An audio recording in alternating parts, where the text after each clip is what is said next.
This is the scene most people associate with Detroit. But this is not the Detroit I grew up in.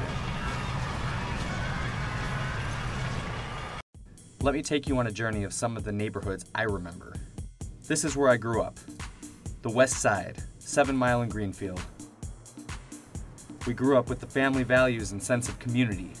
I think with the communities themselves, they need to start being more family-oriented and policing themselves, letting people know what's going on with the neighbors. And you know, when I grew up in the area of 12th and Woodrow Wilson, you couldn't go down the block without one neighbor knowing what you did, and they would tell the next neighbor who would tell the next neighbor who would tell your mother, and it would all come back to you. And that stopped a lot of what was going on with the youth. Nowadays, the youth kind of run wild because no one tells. People have written off Detroit, calling it many things, none of which are positive. But what these people fail to realize is the strength of Detroiters. We are recovering from a wave of unemployment and crime, and now it's time to go to work. People would start cleaning up and actually taking a little bit more pride in the city and having a little faith that things could change over, then we'll start making amends to make a recovery. You know, we think a lot of times we basically depend on the automotive industry, and a lot of times people have come to find out the hard way that basically we can't have all our eggs in one basket. So, you know, entrepreneurship comes into play, and people starting their own businesses basically to keep employment in for themselves and for others that's having a hard time finding a job. After all, Detroiters have a hustler's mentality, which simply means we will find a way. Detroiters are entrepreneurs.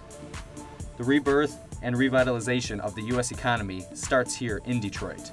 We need to get back to the basics: education, accountability, and community involvement. Improving Detroit image lies with restructuring the educational system in Detroit. And right now we have a new emergency financial manager in, and he's restructuring the whole district. So just gotta wait to see what, how that will pan out in Detroit. So we're working on it and getting it done. Look around. Detroit is a beautiful gem that needs to be polished. That view when you look over from Canada and you see the riverfront lit up at night is gorgeous. The downtown Detroit area is very populated on the weekend and during the week with the clubs, the activities that are going on, the Hart Plaza events. We are the Motown, the Motor City. I mean, it didn't take a rapper to find us, we were already found.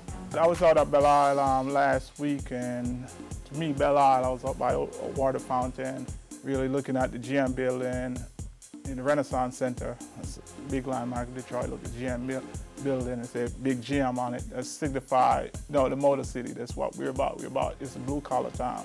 You see the blue on the GM building. This is a blue-collar town. We're making it happen. We're hard-working people. As far as, attractions, we have the casino. The auto show is here every year, the Cobo.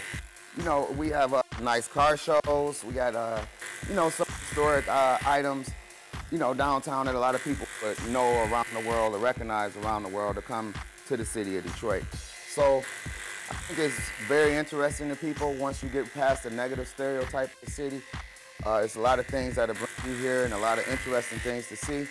As long as we can actually rebuild and get ourselves more cleaner, positive image, then I think we'll move up, and a lot of more people want to come and be drawn to the city of Detroit. The news miss a lot of the positive things that go on in the neighborhoods. They show a lot of the negative, but I think if they show more of a balance, people will have a better understanding of where the crime sits and where the good things are going on within the neighborhoods in the city of Detroit. Growing up in the city of Detroit, we grew up in a community where the police would get out the scout cars and talk to the kids that were growing up in the neighborhoods, and they would play with us, they would intermingle with us, they would give us an understanding of where we were going as we became adults. And as I got older, I felt that I wanted to become more like them and give back to the community from which I came. I had a lot of help. It was tough, and the opportunities to go the wrong way were there. But I had people who, you know, helped me out. I had brothers and sisters who kept me straight. Of course, I still had my mother and my father, and my teachers. I had teachers that really believed in me back during that time.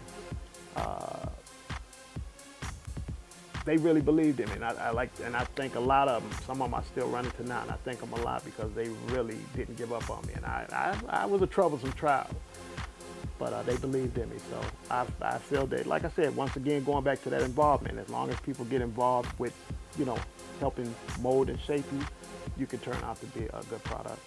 I am Detroit. I am Detroit.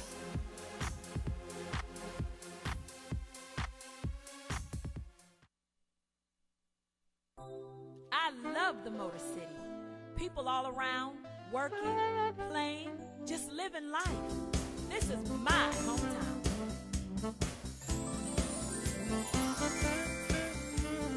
Light up Detroit. Light up Detroit. Light up Detroit. Light up Detroit.